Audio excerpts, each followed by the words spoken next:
네, 안녕하세요. 이정환의 자가면역TV, 저는 한의사 이정환 원장입니다. 이제 점점 날씨가 더워지고 있습니다. 제가 유튜브 채널에서 계속 말씀드리지만 여름철에 건강관리를 잘 하시기 위해서는 차가운 음료라던가 좀 차가운 음식은 많이는 안 드시는 게 좋습니다. 그래서 차가운 음식을 많이 드시게 되시면은 이게 오히려 체온 조절이 몸에서 더 힘들어지면서 더위도 더 많이 타고요. 그 다음에 이제 여러 가지 냉방병이라던가 뭐 배탈, 설사, 소화불량 이런 식으로 그 속병들이 여름에 좀 잘 날 수가 있기 때문에 그런 부분들을 좀 주의를 하시면 좋을 것 같고요. 그 다음에 여름철에 또 이제 제가 나중에 컨텐츠로 여름철 보양식에 대해서도 한번 좀 다룰 예정이긴 한데요. 여름철에 보통 보양식이나 한약 같은 거 드시면 땀으로 다 빠져나간다고 해가지고 안 드시는 분들이 있어요. 근데 이거는 과학적으로는 절대 맞는 이야기가 아닙니다. 그래서 이제 여름철에는 우리가 그 온도가 높고 그 몸에서 체온의 항상성을 유지하려면 더 많은 에너지가 필요하기 때문에 잘 드시는 것이 중요하고, 또 필요한 보양식, 체질에 맞는 보양식이 있다면 좀 드시는 것이 좋다고 말씀을 드리고 싶습니다.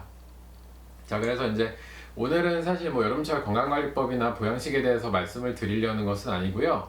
오늘은 저희 유튜브 채널에서 가장 많이 다루고 있는 류마티스 관절염에 대한 이야기를 좀 하려고 합니다. 그래서 오늘 이제 영상의 제목은 류마티스 관절염의 예후에 대한 부분입니다. 그래서 예후라는 말이 좀 익숙치 않으신 분들이 더 많을 거라고 생각을 해요. 그러니까 예후라는 말은 어떤 병의 예상되는 경과를 이야기를 합니다. 그래서 이제 우리가 이제 흔히 요새 많이 발생하는 질환 중에서 암이 있는데, 예를 들어서 그 내시경을 하다가 위에 조그만 게 뭐가 발견돼서 이제 그거를 내시경상으로 제거를 했는데 암이었다. 뭐 그런 암의 굉장히 초기이기 때문에 이 경우는 암의 예후가 좋다, 이렇게 얘기를 하죠. 근데 이제 그 암이 많이 커져서 다른 데로 전이가 된 상태에서 발견이 되었을 경우에는 우리가 치료가 어렵고 또 관리가 많은 어떤 그 치료라든지 다양한 노력들이 들어가야 되기 때문에 그런 경우는 예후가 나쁘다라고 얘기를 합니다. 뭐 한 가지 더 얘기를 해보자면, 그냥 우리가 감기 걸렸을 때는 예후가 좋다라고 얘기를 하고요. 그 다음에 이제 독감이라던가 뭐 신종플루 이런 식으로 조금 흔하지 않은, 몸에 많은 영향을 줄 수 있는 바이러스나 뭔가가 침입해서 감기 증상이 왔을 때는 그 감기는 예후가 좋지 않다, 이렇게 얘기를 합니다. 그래서 예후에 대해서는 어느 정도 좀 이해가 되셨을 거라고 생각을 하고요. 그래서 이제 오늘은 류마티스 관절염의 예후에 대해서 한번 이야기를 해볼 텐데, 이 류마티스 관절염을 알아오신 분들은 충분히 공감을 하시겠지만 환자분들마다 굉장히 경과가 많이 다릅니다. 그래서 어떤 분들은 좀 관절도 아픈 개수도 적고 그 다음에 약을 많이 복용을 안 해도 관리가 잘 되시는 경우도 있고요. 어떤 경우에서는 약을 많이 드시는데도 관리가 안 되고 이제 그 관절의 아픈 개수도 많고 그 다음에 또 여러 가지 복합적인 증상도 많고 이런 식으로 예후가 좀 안 좋고 그런 경우들도 있습니다. 그래서 이제 그런 것들에 어떤 것들이 그런 차이를 만드는가, 이런 부분들에 대해서 오늘 좀 얘기를 해보려고 하는데요. 일단은 류마티스 관절염의 예후에 대해서 이야기하기 전에 류마티스 관절염의 원인에 대해서 한번 조금 더 이야기를 드리는 시간을 갖도록 하겠습니다.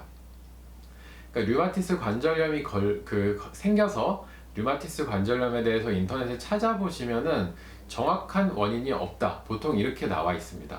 하지만 이제 최신의 그 계속되는 연구라던가 그 다음에 저도 임상을 계속 하다 보면 이게 병이라는 것은 분명히 이제 원인이 없는 병은 없고 그 특정 원인에 의해서 이제 병이 생기게 되는 것인데, 류마티스 관절염 같은 경우에는 만성적인 질환이고 저의 생각으로는 이제 결론을 내린 것이 어떤 특정한 유전적인 소인, 그 다음에 체질적인 소인이라고 이야기를 할 수도 있습니다. 이런 원인이 있는 상태에서 어떤 환경적인 게 바뀌었을 때 발생을 한다고 지금 보고 있습니다. 그러니까 예를 들어서 이제 어떤 사람이 류마티스에 잘 걸릴 만한, 잘 생길 만한 어떤 유전적인 체질을 가지고 있는 사람이 있는데, 이 사람이 그 몸 상태가 계속 건강할 경우에는 류마티스 관절염이 생기지 않지만, 예를 들어서 뭐 과로나 무리를 했다던가 아니면은 음식에 대한 어떤 그 본인에게 맞지 않는 음식들을 계속적으로 먹었다던가 아니면 특정한 이유가 있었다던가 이렇게 돼서 환경적인 요인이 바뀌게 됐을 때 이 유전적인 요인과 환경적인 요인이 합쳐지면서 류마티스 관절염이 발병을 하는 것으로 보고 있습니다. 그래서 이 환경적인 요인을 개선을 하는 것이 류마티스 치료에 굉장히 좀 중요한 부분이라고 저는 보고 있고요. 그래서 이제 본격적으로 그 류마티스 관절염의 어떤 예후, 그러니까 어떤 경우에 조금 덜 하거나 잘 낫고 어떤 경우에 심하거나 잘 낫지 않고 이런 부분에 대해서 영향을 미치는 요소들을 하나하나씩 알아보도록 하겠습니다. 자, 오늘은 첫 번째로 이제 류마티스 관절염의 그 예후에 영향을 미치는 요소는 첫 번째가 나이입니다. 나이. 그래서 이 나이라는 거는 그 굉장히 중요한 요소 중에 하나인데, 그 결론적으로 말씀을 드리자면 일반적인 경우에는 나이가 어릴수록 경과가 좋고 예후가 좋은 편이고, 나이가 많을수록 예후가 좋지가 않습니다. 여기서 이제 주의해야 될 거는 아예 어렸을 때 생기는 연소성 류마티스 관절염은 제외를 하고 이야기를 하는 부분입니다.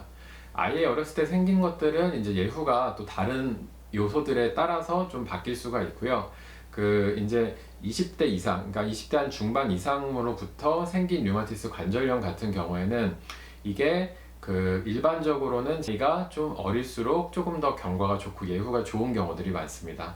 예를 들어서 이제 한 30대 초반 여자 환자분이 류마티스가 있었던 경우들과 그 다음에 우리가 40대, 50대 환자분들의 어떤 치료 경과라던가 그 다음에 완치 또는 관해의 비율, 이런 것들을 봤을 때는 조금 더 어린 그 나이에 발병한 류마티스가 조금 더 경과가 좋은 경우들이 많았습니다. 물론 근데 오늘 이제 여러 가지 요소들을 말씀을 드릴 거기 때문에 딱 나이 하나로만 보기는 어렵습니다. 그러니까 요소 중에 나이는 조금 더 어릴수록 아무래도 경과가 좀 좋은 경우가 많았다는 것이고요. 다양한 원인들에 의해서 나이가 어린 사람도 경과가 안 좋을 경우들이 있을 수가 있겠죠. 그래서 이제 나이가 이게 많아지면 많아질수록 병이 조금 더 만성화되고 이게 고착화되면서 그 예후가 조금 안 좋아지는 경우들이 꽤 있는데, 류마티스 관절염이 잘 생기시는 나이가 보통 폐경기 이후로 잘 생기게 되고 50대 정도가 좀 많이 생기게 됩니다. 그래서 이제 50대 정도가 좀 일반적인 어떤 그 류마티스 관절염이 많이 생기는 나이이기 때문에 이 나이대 환자분들을 보고 그 다음에 또 이제 60대라던가 70대 환자분들이랑 비교를 해봤을 경우에는 60대, 70대 환자분들이 조금 더 예후가 안 좋은 경향이 있습니다. 네. 그리고 이제 상대적으로 젊은 사람들 같은 경우는 회복이 조금 빠르고 관해에 이르는 비율도 조금 더 높았던 것 같고요. 네.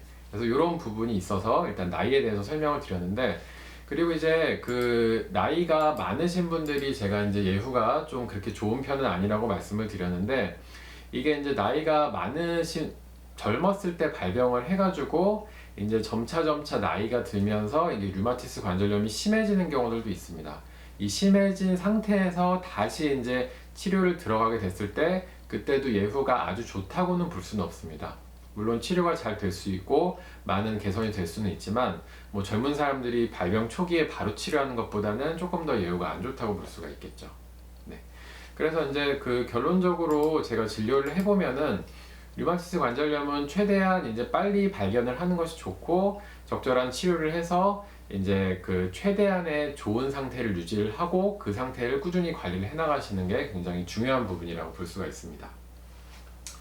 자, 그 다음에 이제 두 번째로 그 영향을 미치는 요소가 그 다른 질환을 함께 앓고 있느냐, 이 부분입니다.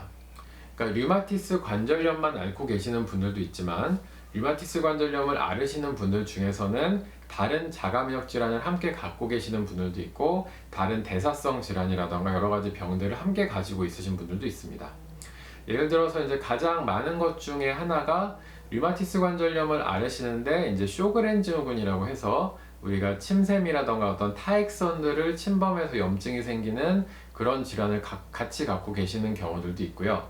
그 다음에 이제 베체트 증후군, 베체트병 같이 이제 점막에 염증이 생기는 것들, 이런 병을 같이 가지고 계시는 경우들도 있습니다. 이렇게 이제 자가면역 질환이 다발적으로 두세 개가 함께 생기게 되면 아무래도 류마티스 관절염만 있는 것보다는 조금 더 예후가 안 좋다고 볼 수가 있습니다. 그리고 이제 그 조금 대사질환이라고 하죠. 우리가 이제 심한 당뇨가 있다거나 아니면은 관리가 잘 되지 않는 혈압이 있다거나 뭐 고지혈증이나 비만이 있는 경우에도 그렇지 않은 경우보다는 조금 더 예후가 좋지 않다고 볼 수가 있습니다. 그리고 이제 또 몸이 회복이 되어야지만 어떤 관절의 통증이 좀 줄어들게 되는데, 몸의 회복을 막는 질병들, 예를 들어서 불면증이 있다든지 아니면은 이제 소화불량이라던가 뭐 소화 흡수가 잘 안 되고 좀 이렇게 그 장애가 있는 경우, 이런 경우에도 조금 더 없는 경우보다는 예후가 안 좋다고 볼 수가 있겠습니다. 그래서 치료를 할 때는 이런 요소들을 다 같이 고려를 해서 좀 치료를 해야 되는 부분인 거고요. 네.